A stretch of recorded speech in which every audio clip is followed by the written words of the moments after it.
Meus queridos amigos, um bom retorno a todos. Vamos dando sequência à nossa aula de recursos aos tribunais superiores, falando ainda do recurso especial e mais precisamente sobre os seus pressupostos de admissibilidade. Sem sombra de dúvidas, é o tema central da nossa abordagem. É ali que estão as dificuldades, os obstáculos a serem superados.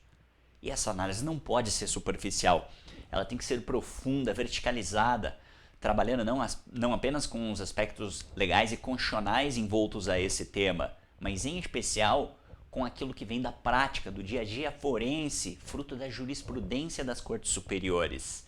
E é isso que eu quero continuar trazendo para vocês, então vem comigo para a tela. Recursos aos tribunais superiores. Falando ainda do tópico 3 e mais precisamente 3.2, pressupostos de admissibilidade. Já falamos dos pressupostos ordinários, que são aqueles pressupostos comuns de qualquer tipo de recurso. Falamos também dos pressupostos constitucionais típicos do recurso especial, dada a sua previsão na nossa Carta Magna. E começamos a abordagem dos pressupostos específicos. No último bloco a gente falou apenas de um deles, que é o pré-questionamento. Superada esta premissa, tocamos o barco para frente falando agora do segundo pressuposto específico, proibição do reexame de prova. Ou seja, questão de fato e questão de direito, é isso que a gente vai debater. Amigos, superada aquela premissa sobre pré-questionamento, nós temos que agora abordar esta relevante barreira de admissibilidade dos recursos superiores. Quando eu falo de recursos superiores, eu estou falando tanto do recurso especial quanto do recurso extraordinário, que ainda vai ser tema de debate nas nossas aulas, tá bem? Os recursos excepcionais, recursos superiores, enfim, chame da forma que achar melhor. E veja que esta barreira em específico, proibição do reexame de prova, está intimamente ligada à própria teleologia destes recursos. Conforme a gente já mencionou, os recursos aos tribunais superiores, eles não podem ser lidos como fazem alguns inadequadamente, com a devida vênia. Os recursos aos tribunais superiores não podem ser vistos como uma terceira instância, um terceiro grau de jurisdição, não é o caso. Os estritos limites afetos ao recurso especial, ao recurso extraordinário, a gente sabe, permitem apenas questionar a aplicação equivocada ou não aplicação de um texto legal ou texto constitucional.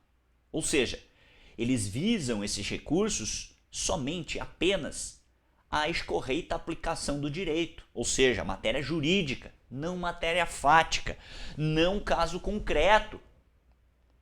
A finalidade precípua de um recurso especial é observar se aquele acórdão recorrido se ateve ou não ao correto texto de uma norma infraconstitucional. Se o provimento do recurso especial vai atender às perspectivas pessoais do recorrente, isto é um efeito secundário. Porque a atuação do STJ no bojo de um recurso especial não é atender ao interesse pessoal particular do recorrente, mas sim o resguardo da legislação federal. Então, aqueles que alegam que os recursos aos tribunais superiores inauguram uma terceira instância, com a devida vênia, está faltando estudo. Está faltando estudo e também um pouco de experiência prática. Sou até um pouco ingênua com a devida vênia esse tipo de alegação, tá bem? Mostra que o interlocutor não conhece bem as particularidades do tema. Que é o que a gente está vendo aqui, as particularidades deste recurso. E aí entra esta questão, tá bem? Vamos lá. Então é possível afirmar que dentro deste âmbito de cognição mesmo, né, do recurso especial, nós estamos trabalhando com um recurso de fundamentação vinculada e que apenas vai analisar questões de direito, não questões de fato, não questões probatórias.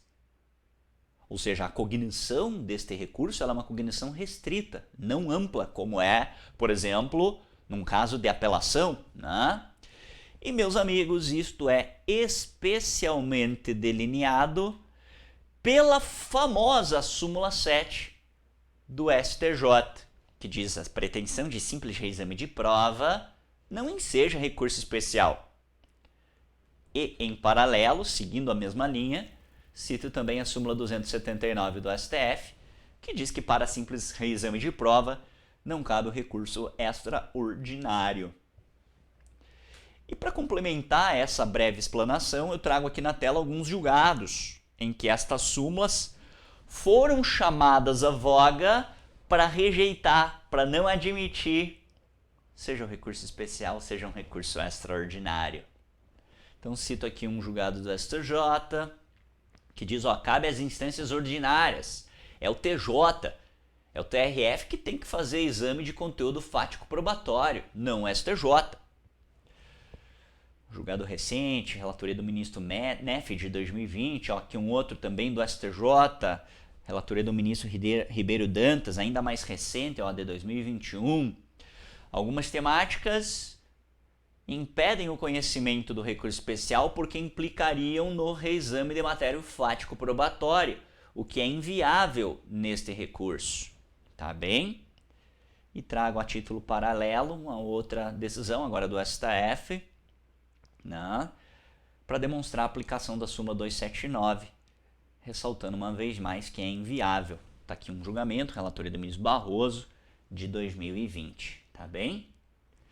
Só que essa temática, que a princípio se mostraria muito simples, sem grande complexidade, adivinha, acaba também trazendo uma série de situações problemáticas no dia a dia forense, na prática penal, que é o que eu quero explorar um pouco com os amigos agora. Vamos lá? Para variar, questões. No fundo, meus amigos, este é o grande diferencial das aulas que estou tentando trazer para vocês. Fugir daquele beabá comum, daquele senso comum que você encontra aí em alguns artigos científicos, em alguns manuais de direito e de processo penal. Trazer aquilo que efetivamente se só vê no dia a dia, aquele que atua diariamente, seja na acusação, seja na defesa, seja como advogado, defensor, membro do Ministério Público. Muitos colegas que nos acompanham fazem parte, integram esta honrosa instituição, seja como promotor, procurador, assessor jurídico, e querem angariar um pouco mais de conhecimento também sobre os recursos aos tribunais superiores. Então as aulas visam trazer a todos esses colegas, a este público em específico, veja, um conteúdo diferenciado. Então me sinto também na obrigação de trazer algo a mais. É por isso que trago algumas questões. Primeira delas, afinal de contas, quais são os critérios para definir o que é uma questão de fato e o que é uma questão de direito? Existe alguma baliza nesse sentido? Infelizmente a resposta é não. A distinção entre o que é questão de fato e o que é questão de direito, em primeiro lugar, não é simples. Em segundo lugar, dá margem a divergências, o que implica dizer que é só na análise do caso concreto que a gente vai poder ter uma medida razoável sobre este questionamento.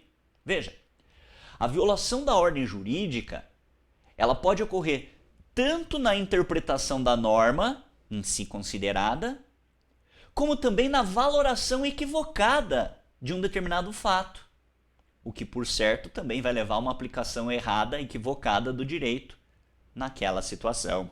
Então você veja que esse dado que eu acabei de te passar é especialmente relevante. Me permita, eu vou repetir então, a violação de uma ordem jurídica, a violação da ordem jurídica, ela pode ocorrer em duas frentes. Seja na interpretação da norma em si, ou seja, expressamente, seja na valoração errônea, na valoração equivocada de um fato, o que, por certo, vai desaguar numa aplicação errada, equivocada do direito. E aí eu trago essa passagem do professor José Miguel Garcia Medina, em que ressalta exatamente essa premissa, né? Com base nisso, eu entendo que é lícito, é possível, ou seja, não esbarra na súmula 7 do STJ, um recurso especial que seja manejado, por exemplo, para questionar a classificação jurídica que foi ofertada pela corte de origem para um determinado fato. Repito, ao meu ver, e tem farta doutrina e jurisprudência sobre o tema, seria lícito, seria possível não esbarraria na súmula 7 um recurso especial que seja empregado para questionar a classificação jurídica que um tribunal, TJ, um TRF, ofertou a um determinado fato. Por exemplo, o caso clarividentemente se encaixaria num caso de furto, porque não houve violência na subtração da coisa alheia móvel. Mas o Tribunal de Justiça, ao julgar um recurso de apelação, manteve a condenação por roubo. A classificação jurídica dada para esse fato foi visivelmente equivocada. Se está comprovado que não houve emprego de violência, é caso de furto e não de roubo. Eu poderia manejar um recurso especial para questionar a classificação dada pelo tribunal. Porque a valoração dos fatos, eu não preciso revolver os fatos, mas sim a valoração dada pelo tribunal àqueles fatos foi errada e contrariou o direito oposto. Razão pela qual caberia o recurso especial. Esse é um exemplo bem genérico, só para te mostrar o que eu acabei de falar. Tá bem? E aí trago um julgado aqui do STJ, um agravo regimental em agravo de recurso especial, relatoria do ministro Ribeiro Dantas, de 2020, para te mostrar exatamente isso, tá bem? Prescinde, não é necessário reexame de prova, sendo necessário e suficiente a mera revaloração dos fatos. Os fatos são incontroversos, então a classificação ofertada pela corte pode ser equivocada, e se isso aconteceu, cabe RESP. Primeira questão. Segunda questão. Reexame de prova e revaloração de prova. Cuidado, amigos, são coisas distintas. Atenção agora. Não confundir, então, reexame de prova com revaloração de prova. Isso é especialmente importante para os colegas que atuam na prática e almejam fazer com que os seus RESPs cheguem ao STJ, não sejam barrados na origem. Veja, se o elemento de prova foi apreciado pela Corte de Origem, pelo TJ, pelo TRF, de maneira equivocada, ou seja, de forma a contrariar as normas jurídicas, estaremos diante de um erro de direito, aquilo que antigamente se falava de error iuris, e não de um erro de fato. Repito, a valoração, a apreciação equivocada das provas produzidas em juízo pode sim configurar um erro de direito e não um mero erro de fato, o que aí possibilitaria daí a interposição do recurso especial. Se é um erro de direito, cabe RESP. Ou seja, a discussão sobre o valor legal de uma prova, grava essa frase, repito, a discussão sobre o valor de uma prova, o valor de uma confissão, o valor de um testemunho, de um documento, de uma perícia, é, no fundo, uma questão de direito e não uma questão de fato. E aí entra essa dica, né? A gente não pode confundir a apreciação da prova com os critérios legais para a sua valoração. Na primeira hipótese, simples apreciação de prova, o juiz lhe utiliza da sua liberdade para apreciar aqueles elementos que foram trazidos no processo segundo seus convencimentos pessoais, segundo seu livre convencimento motivado.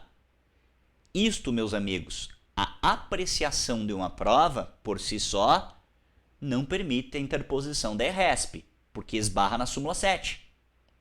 Já a segunda perspectiva, ou seja, os critérios legais de valoração daquela prova, essa perspectiva, se houve erro, se houve equívoco da Corte de Origem, se há uma violação, uma infração a critérios legais na ponderação feita pela Corte, isto pode sim ser objeto de recurso especial e não estaríamos violando a súmula 7.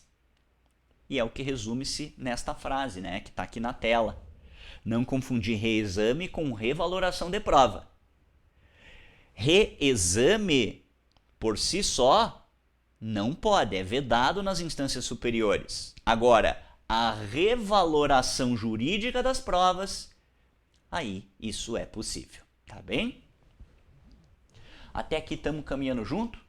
Claro que tudo vai depender de uma análise do caso concreto, né? Mas pelo menos você tem um caminho para brigar, caso a Corte de Origem tente barrar o teu recurso especial. Vamos adiante? Mais uma questãozinha, ó. Falamos da distinção entre questão de fato e de direito, entre reexame e revaloração de prova, e com base nisso a gente encerra o segundo requisito. Proibição de reexame de prova, questões de fato e questões de direito, súmula 7 do STJ. Vamos para o terceiro requisito específico, terceiro pressuposto específico. Necessidade de interposição simultânea do recurso especial e do recurso extraordinário. Mas ó, detalhe, cuidado agora. Se existe um fundamento que seja suficiente por si só, ou seja, isoladamente, para manter a decisão recorrida. Ah, esse complemento é importante. Esse complemento é imprescindível. Basicamente, o que eu estou te dizendo é o seguinte: se a decisão proferida pela Corte de Origem, ali no TJ, no TRF, ao mesmo tempo viola uma norma constitucional e uma norma infraconstitucional, amigo, eu vou ter que interpor os dois, concomitantemente. Claro, cada um direcionado por uma corte. Eu vou ter que interpor o recurso especial direcionado para o STJ e, em paralelo, já tenho que interpor o recurso extraordinário para o STF. Eu não vou esperar o julgamento do recurso especial para só depois interpor o recurso extraordinário. Sob pena, inclusive, de intempestividade. Tem que ficar atento para isso. Tem muito colega que come bola nesse tocante. Cuidado, então. Tá bem? Veja, a gente viu que os fundamentos que sustentam um acórdão podem ser lastreados apenas em dispositivos infraconstitucionais, apenas em dispositivos constitucionais ou em ambos. Se está lastreado em ambos, tanto o recurso especial quanto o recurso extraordinário são cabíveis. E aí vem a dica, né? Se os fundamentos, constitucional e infraconstitucional, eles são isoladamente suficientes para manter a decisão recorrida, é exigível, é compulsório, é obrigatório que seja interposto ambos os recursos, sob pena dos dois não serem conhecidos. Eu resumo isso através desta frase, bem lançada pelo querido professor Francisco Monteiro Rocha Júnior, tá bem? Se cada um dos fundamentos, legal e constitucional, for suficiente por si só para manter a decisão, independente do destino do outro fundamento, poder-se-ia dizer que faltaria à parte até mesmo interesse de recorrer. Tá certo, é isso aí. Assim, resumindo, né, tentando traduzir entre as linhas, se a parte apresenta somente um dos recursos, e se o fundamento contra o qual ele não se interpôs o outro recurso faria com que obrigatoriamente a solução processual não mudasse naquele caso concreto, a gente tem que concluir que não haveria nem utilidade para o manejo deste recurso especial. E isso, meus amigos, é fruto de uma compreensão trazida tanto pela súmula 126 do STJ, quanto pela súmula 283 do STF. Ficam então essas duas súmulas a título de referência sobre esse requisito. E aqui trago só um julgado do STJ, relativamente recente, ministro Neff, de 2020, em que esse tema foi debatido.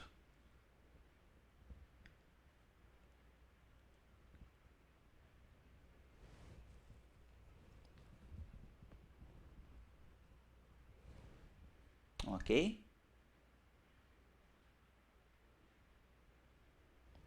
Só que essa questão que aqui trouxe em tela acaba trazendo uma pequena problemática num caso específico. Por isso que eu quero que você faça um parênteses aí no teu caderno. Eu coloquei aqui, ó, atenção, cuidado. Inadmissibilidade de recurso especial ou extraordinário, isoladamente considerado, quando há fundamento não atacado. O que eu quero dizer com isso? Veja, além dessa necessidade que a gente acabou de falar, de interposição simultânea, nessa hipótese aqui, acabamos de falar, a gente tem que ficar atento para esse outro aspecto, que envolve a mesma questão, que é o fundamento. O fundamento de cada um desses recursos, RESP e do recurso extraordinário. Se há um dos fundamentos de um desses recursos contra o qual não se recorreu, sendo este suficiente para manter a decisão recorrida, nós estamos diante de um problema. E aí vem essa dica, que eu vou tentar resumir na seguinte frase. Se for interposto recurso especial ou recurso extraordinário, e a parte recorrente não ventilou, não trouxe todos os argumentos cabíveis, seja em relação à questão legal, seja em relação à questão constitucional, e este argumento olvidado, deixado de lado, seria suficiente para manter a decisão proferida na Corte de origem. Se isso acontecer, meus amigos, infelizmente o recurso superior não será admitido. É isso que eu trago, por exemplo, neste julgado que consta aqui em tela, relatoria do ministro Ribeira Dantas, de 2019, que faço questão até de grifar aqui para os amigos, porque ele resume exatamente o que acabei de trazer para os colegas. Beleza? E sobre esse pressuposto aqui, interposição simultânea era o que continha. Vamos para o próximo? Estamos quase acabando. Deficiência de fundamentação. Este também é um alerta e que a gente pode traduzir como sendo um pressuposto específico do recurso especial e que vale também para o recurso extraordinário. A gente vai ver isso mais para frente. Deficiência de fundamentação. Olha, veja só. Esse é um ponto importante para a admissibilidade do recurso superior. Tanto o recurso especial quanto o extraordinário, eles não serão admitidos se ficar caracterizada ou a insuficiência ou a deficiência da fundamentação recursal. Afinal de contas, a gente está falando do quê? A gente está falando de um ônus da parte interessada no recurso superior, aquele que teve a sucumbência.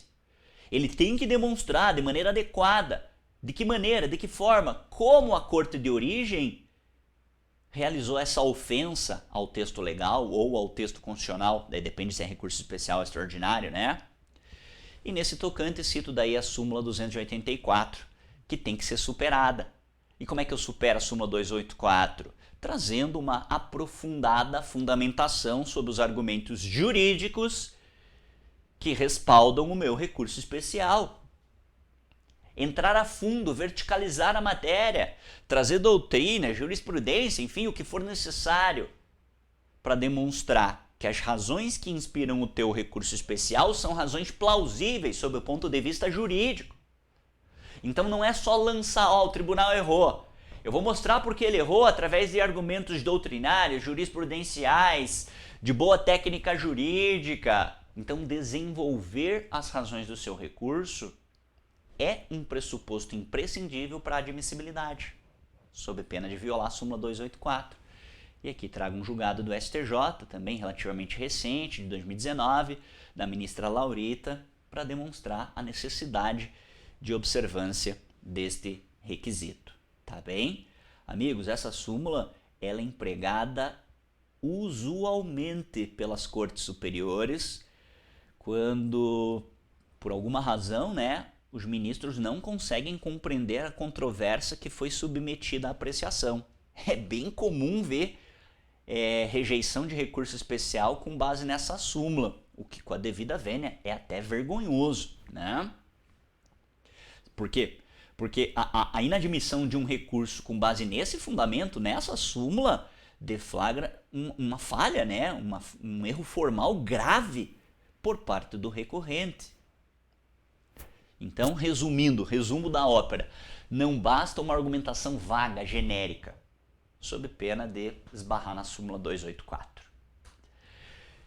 Ó, mais um aqui, ó. Quinto pressuposto específico. Esse é especialmente voltado para a atuação do assistente de acusação, quando o RESP é manejado pelo assistente de acusação. Casos de ação penal pública, lembra que o assistente de acusação ele tem a sua atuação limitada, né? Eu cito o artigo 271 do CPP como base. Claro, tem alguns autores que defendem a ampla possibilidade de atuação do assistente, mas isso é extremamente polêmico. Prevalece ainda o entendimento que não, que a atuação do assistente é limitada nos casos de ação penal pública, já que o Ministério Público é o exclusivo titular da ação penal da iniciativa pública, seja ela condicionada ou incondicionada. Uma coisa é certa, nós não estamos aqui fazendo uma aula de recurso exclusivamente para defesas. Já falei disso. e muitos colegas atuam como assistente de acusação. Então, nesses casos, a gente tem que dar uma atenção especial para essas premissas.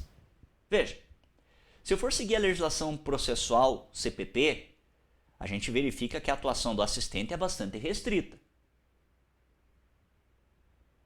Em especial no tocante às hipóteses em que ele pode recorrer. Autonomamente, por exemplo, numa apelação, no recurso interdistrito. E aí citei até alguns casos comuns aqui do CPP. Na decisão de impronúncia, julgamento de extinção de disponibilidade, de uma sentença absolutória, de uma sentença condenatória, mas daí visando o aumento de uma pena. São casos em que o assistente de acusação usualmente empregaria um recursos tradicionais, apelação, recurso interdistrito. Com base nisso, entende-se majoritariamente que também só seria facultado ao assistente de acusação a possibilidade de interpor recurso especial e mesmo recurso extraordinário, nestas situações específicas. Mesmo porque é intrínseca à natureza desses recursos, a excepcionalidade.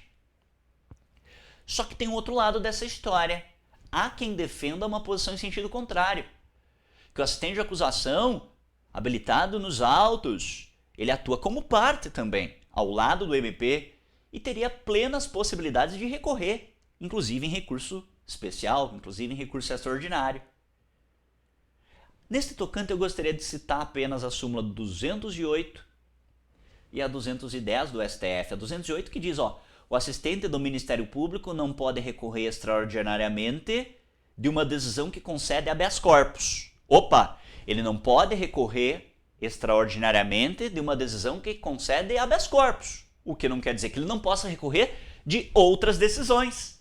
Fazendo daí uma interpretação extensiva da súmula, seria faticamente possível o assistente de acusação recorrer tanto no recurso especial quanto no extraordinário para outras situações que não as que envolvam um habeas corpus. Ou seja, uma leitura invertida da súmula para ampliar a gama de possibilidade de atuação do assistente de acusação em tribunais superiores.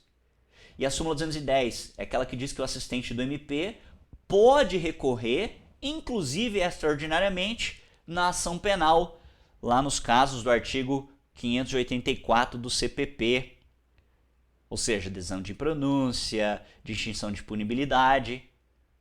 Então o próprio tribunal está dizendo, olha, se o CPP permite que ele recorra em apelação, em recurso interdistrito naqueles casos, nada impede ele recorrer também aos tribunais superiores naqueles mesmos casos.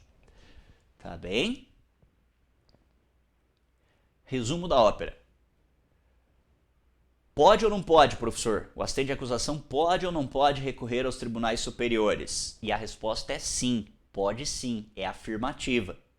A grande questão é qual é o limite desta recorribilidade, se ela é ampla para qualquer hipótese ou apenas nestes casos em que o próprio CPP já autoriza o assistente de acusação a ingressar com recursos ordinários, comuns, por assim dizer, apelação, rese, agravo e assim por diante. Sexto pressuposto, viabilidade em caso de contrariedade negativa de vigência de princípio jurídico. Está aqui também uma questão legal. Está aqui uma questão interessante, que é a seguinte, veja só. Isso serve tanto para o recurso especial quanto para o extraordinário, você vai ver. Seria viável um recurso especial, por exemplo, contra uma decisão do tribunal de origem que contraria ou que nega vigência a um princípio jurídico? Esteja ele positivado ou não. Nós sabemos que no direito e no processo penal eu tenho alguns princípios que estão positivados no próprio CPP ou às vezes na Constituição e tem uma série de outros princípios que não, que são extraídos indiretamente do texto legal, do texto constitucional, mas ainda assim são basilares. E eu não posso esquecer que os princípios são espécies de normas jurídicas. Os princípios eles coexistem com as regras dentro daquela classificação geral da teoria do direito. Então, com base nisso, entendo que é sim possível recurso especial e recurso extraordinário contra decisões que violam, que negam a vigência ou a aplicação de princípios jurídicos, sejam eles positivados ou não. Tá bem? E aí cito até uma passagem do ministro Barroso, a dogmática moderna avaliza o entendimento de que as normas jurídicas, regra em geral, e as normas constitucionais em particular, podem ser enquadradas em duas categorias, princípios e regras.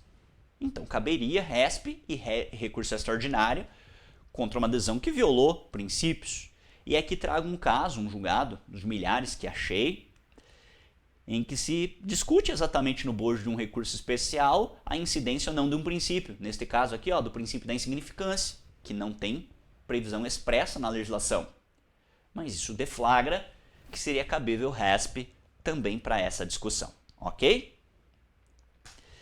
E para terminar, os pressupostos exclusivos, específicos do recurso especial, eu coloquei aqui outros pressupostos. O objetivo aqui é lançar 2 ou 3 artigos, 2 ou 3 súmulas. Vamos lá que é bem fácil. Em primeiro lugar, exigência de procuração nos autos para interposição. É um requisito formal, meramente objetivo, e é fruto da súmula 115 do STJ. Agora, a gente não pode esquecer que diante da redação do novo CPC, a gente já falou disso, essa súmula deve ser lida com uma certa cautela, né? Porque o próprio legislador hoje confere a possibilidade de suprir esse vício de representação processual. Daí cito o artigo 76 e o 932, parágrafo único, além do 266 do novo CPP. Tá bem? Desculpe. 76 e 932 do CPC, do novo Código de Processo Civil, e o 266 do Código de Processo Penal, tá bem? A leitura deles deflagra essa situação. E trago também um julgado aqui na tela, do ministro Saldanha, 2020, em que fala exatamente disso. Não trouxe procuração? Tudo bem, isso é um vício formal, mas dá para ser suprido. Então vai lá, intima a parte para regularizar. Se não regularizar dentro do prazo, aí efetivamente o RESP não vai ser conhecido. Mas pelo menos dá uma chance pro cara, né? Uma segunda questão aqui, outros pressupostos. Tese recursal contrária a entendimento consolidado. Esse é um tema grave e remonta a uma súmula bastante conhecida pelos colegas, que é a súmula 83 do STJ. Essa é uma outra barreira de admissibilidade do recurso especial. E essa específica está intimamente ligado à tese que foi encampada pelo recorrente. Se a tese encampada no recurso especial contraria um entendimento que já está consolidado no STJ, aí infelizmente o recurso especial não vai ser admitido. É o que diz a súmula 83, que barra muitos recursos especiais aí no dia a dia forense, tá bem? Essa súmula, inclusive, meus amigos, só a título de nota, é uma reedição de uma súmula mais antiga do STF, que foi editada lá atrás, antes da Constituição, no tempo que o STF também analisava as questões infraconstitucionais. E aí aqui cito a súmula 286 do STF. A 83 do STJ é uma reedição da súmula 286 do STF, tá bem? Em suma, não se conhece o RESP quando a tese do acórdão recorrido reflete o entendimento já pacificado do STJ sobre aquele tema. Ou se a tese já foi superada em outros julgados do STJ, o recurso especial manejado não será conhecido. Tá bem? E assim, meus queridos amigos, enfim, encerramos a análise dos pressupostos recursais do recurso especial. Foi uma análise profunda, até talvez um pouco maçante, peço desculpa para os amigos, mas eu queria te trazer o que tem de diferente, não aquele batidão comum que você acha em qualquer manual. Experiências teóricas, mas também práticas, e esse é o diferencial para o teu sucesso na atuação aos tribunais superiores. Espero que tenham gostado dessa aula. Encerro esse bloco e daqui a pouco a gente volta para também vencer em definitivo a análise do recurso especial. Obrigado pela atenção e até já!